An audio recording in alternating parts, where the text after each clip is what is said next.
I walked into the tasting room expecting sample books, one nervous bride, and a quiet signature on the restored invitation set her mother had saved for 20 years. Instead, Grant Wexler sat beside Lila Brenner at the walnut table. Folders open, a cream card standing between them like a clean little lie. It read Grant Wexler and Lila Brenner. Refined event direction, as if my husband's new future had been typeset before I reached the door. Lila looked up first, not startled, just polished, and that told me she expected me. Grant's mouth tightened before his smile arrived. The delayed smile he used when clients asked why my hands knew their family paper better than his did. "Bridget, this is not the place," he murmured, lowering his voice like I was the problem to be folded away. Lila slid one manicured finger over the folder and offered the softness women use when they have practiced injury. "The couple wanted a modern experience today," she said, "not a sentimental one." I looked at the folder under her hand and saw the cotton stock before I saw the proof.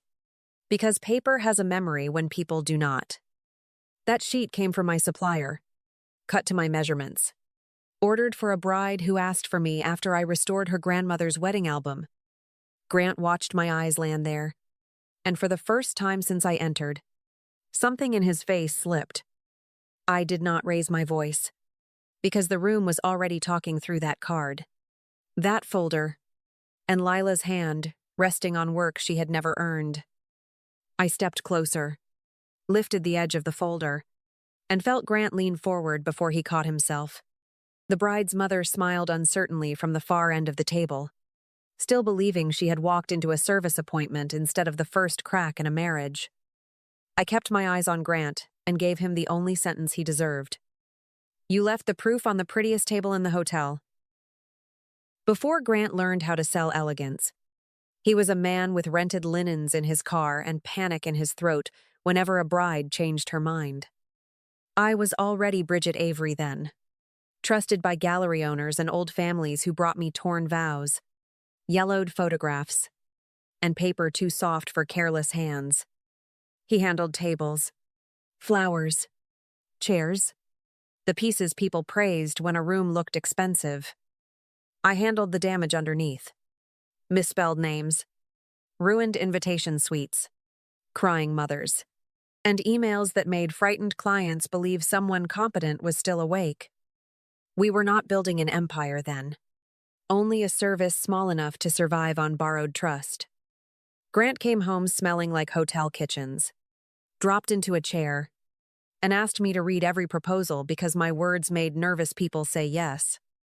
I called printers who stopped answering him, calmed brides over the wrong shade of cream, and placed supplier orders when his timing fell apart. After I saved a ceremony program before a waterfront wedding, he pressed his forehead to mine and whispered, "I don't know how I'd do this without your eyes." I believed him because his gratitude had not learned performance yet. In those months, I never needed my name on a door or my face in a brochure. I only needed the story to stay honest. After a gallery, client referred 3 couples to Grant because she trusted my restoration work. I told him, "Promise me one thing. Don't ever tell this like I wasn't here." He laughed, tired and soft, and answered that I was the reason any room trusted him. That client pushed us to put the arrangement in writing after Grant nearly lost a deposit over a wording dispute. A local attorney drafted the post-marriage contribution acknowledgement. Plain paper, plain language, no romance, dressed as protection. Grant signed it, adding in his own hand that my reputation, referrals, process, and materials shaped the first rooms that trusted him. I kept the original in an acid-free folder at my studio because old ink tells the truth long after people stop wanting to. Lila Brenner was never confused about who I was. She had checked me in at the hotel twice before, once as Grant's wife, and once as the woman a bride requested when her grandmother's lace invitation started flaking at the fold. She knew my name before she touched that cream folder, and she knew exactly why my handwriting appeared in half the client notes Grant pretended were his. That was what made her calmness at the tasting table so sharp. I understood it fully when I reached my car and opened the email chain from the month before. Lila had been copied on the original request. The one where the bride's mother wrote that she trusted Bridget Avery with family paper because Meredith Pike had sent her directly to me. Beneath that, Grant had forwarded the thread again with my name removed from the meeting summary. And Lila had answered, "Good. Keep the language elevated.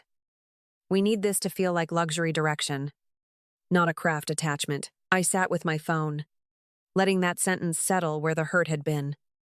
This was not a woman misled by a charming husband who forgot to mention a ring. Lila worked the hotel's private event floor, where access was currency and discretion was part of the uniform. She knew which couples had money, which mothers wanted tradition, which planners needed favors, and which names could open a room without looking loud. Grant wanted the shine, but Lila wanted the door behind it, and together they had decided I made the story look too handmade. When I looked back through the glass, Grant was leaning toward her like a man being coached through his own life. She touched the brochure, and I could see the wording from where I stood. Refined event direction. Archival sentiment available upon request. That was me, reduced to a side option in a sentence I had never approved. I did not go back inside, because the proof had followed me out. So I drove to my studio, placed the cream card beside the acknowledgement folder, and for the first time, the insult had a paper trail. The divorce papers arrived in a flat white envelope that looked too ordinary for the damage inside. Grant had filed first, which felt like him, not because he was ready to leave, but because he wanted the first version of the story on record. I read his declaration at my kitchen counter, still wearing the sweater I had worn to the hotel tasting, and one sentence made the room go quiet. My wife had no meaningful part in the creation or growth of my professional reputation. I did not cry when I saw it, because the sentence was too deliberate to deserve tears. He had not forgotten me there. He had erased me with a lawyer watching. Diane Wexler had added her own statement, careful and powdered, claiming I was always uncomfortable around high-end clients and only attended events as Grant's spouse. I remembered her thank you note after the waterfront wedding, the one where she wrote that my calm hands had saved her son from public embarrassment. Ellis Granton read everything without changing his face, which I trusted more than comfort. He did not promise justice or call Grant a monster. He tapped the declaration and asked, "Do you have anything signed before he became this certain?" I thought of the acid-free folder in my studio before I answered. "There is one document," I said, and Ellis looked up like the room had finally given him a door. That night, I unlocked the studio while rain pressed against the windows and the paper drawers smelled faintly of linen, dust, and old glue. The post-marriage contribution acknowledgement was exactly where I had left it, flat inside its sleeve, with Grant's signature, the attorney's seal, and the handwritten line he probably wished his younger self had never added. Bridget made the first rooms, trust me. I placed it beside the cream card from the tasting table, and for the first time since Grant filed, his declaration looked less like a threat and more like a mistake. The two pages did not argue with each other. They simply stood in the same room. Family court did not feel like the grand place Grant imagined when he signed that declaration. The room had beige walls, hard chairs, cool coffee and paper cups, and people speaking carefully, because careless words lived longer in a record. Grant sat across from me in a navy suit, Diane behind him with her purse locked against her ribs, both wearing the calm of people who thought paperwork had won. I kept my hands around a folder so plain it looked harmless. Grant's attorney began with the sentence Grant had written, polished now into something colder. Mrs. Avery Wexler contributed sentimental support, not professional value, he said, and Grant looked at the table as if modesty might improve the lie. Diane gave a small nod, the one she used when she wanted disappointment, understood, without hearing it. Ellis Granton waited until the room settled. then placed our acknowledgement, Meredith Pike's letter, client emails, and original paper samples before the judge. No one gasped, because real rooms do not behave like stories people tell at dinner. The judge read, turning one page, then another, while Grant's confidence thinned by inches. Mr. Wexler, is that your signature on this acknowledgement? Grant glanced at Diane first, which answered more than his mouth did, then forced out, yes, but that was not meant to be some permanent claim. Ellis did not raise his voice. He only pointed to the handwritten line under Grant's signature. Your Honor, my client is not asking the court to believe a memory, he said. She is asking the court to read what Mr. Perk Wexler wrote when the first clients came through her reputation. Meredith sat 2 rows back, steady and unsmiling, and when asked whether those referrals came through me, she answered, they did, and I would not have sent them to Grant. Diane shifted in her chair like dignity could rearrange facts. Her statement called me socially uncomfortable, but Ellis produced her old thank you note from the waterfront wedding, where she had praised my calm hands for saving Grant. The room did not laugh this time. It simply went quiet, and quiet was worse for them because every page on that table had learned to speak. The fallout did not arrive like a scandal. It arrived like Portland does, quietly, through forwarded calendar holds and careful calls. After the hearing, Meredith Pike stopped sending clients to Grant. Not because I asked, but because she had heard him deny the work her gallery witnessed. 2 planners who once praised his restraint asked for my availability instead. And one mother wrote, I would rather keep the paper with the person who remembers it. I read that sentence twice, then set the phone down before it became revenge in my hands. The hotel moved faster than Grant expected because hotels protect trust before they protect romance. Lila Brenner had used private event access to steer clients toward a man she was personally involved with, and the records showed enough overlap to make management nervous. No one called her names, and no one had to. They reassigned her away from high-end private events while they reviewed every booking she touched. When she texted Grant that the hotel was overreacting, he answered, just stay calm, which sounded familiar enough to turn my stomach. Diane tried damage control by calling 2 old clients and suggesting I was making the divorce embarrassing for everyone. One of them forwarded the voicemail to Ellis Granton, along with Diane's old note thanking me for saving the waterfront wedding program.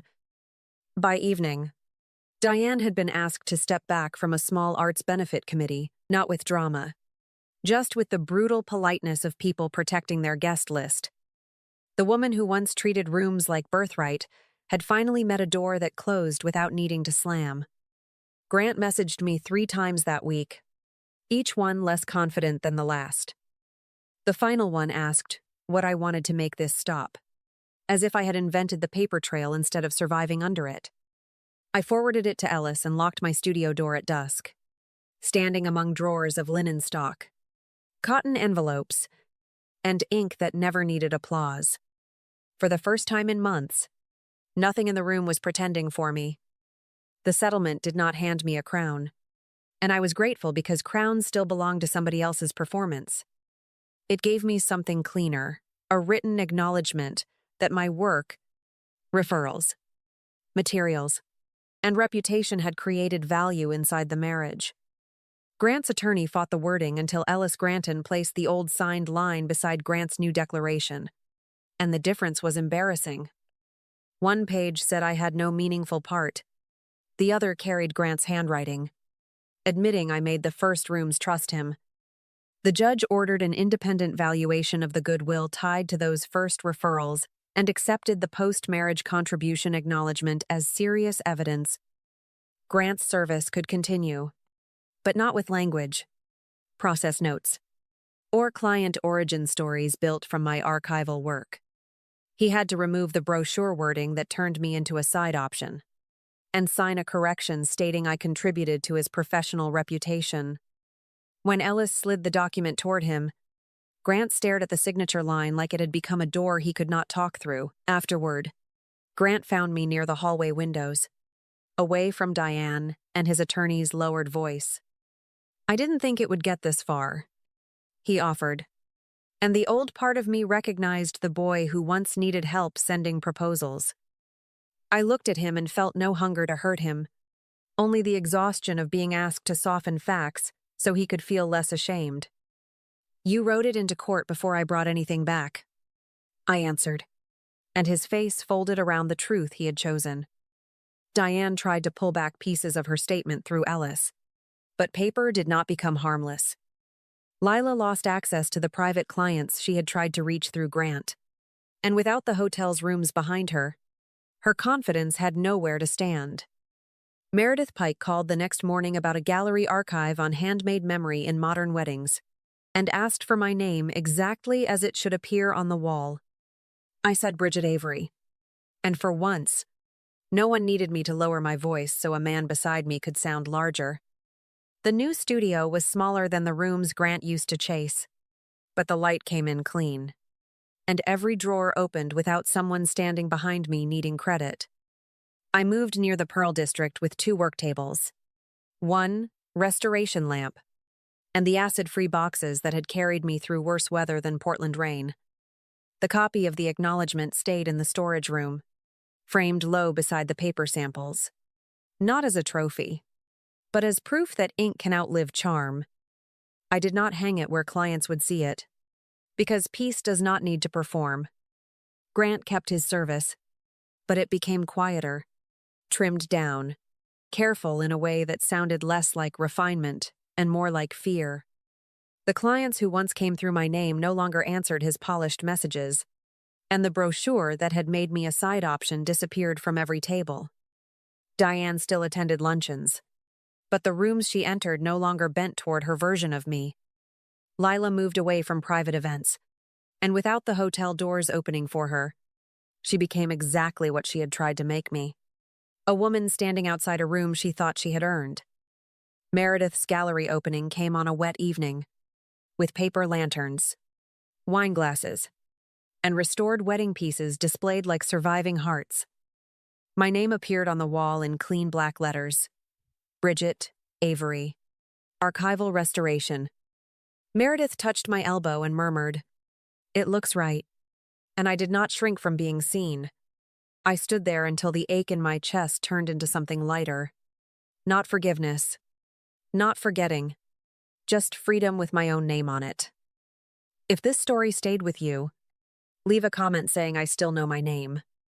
Share it with someone who gave too much and forgot they were allowed to keep something for themselves. Subscribe for more stories about quiet strength, clean endings, and the kind of peace nobody can take back.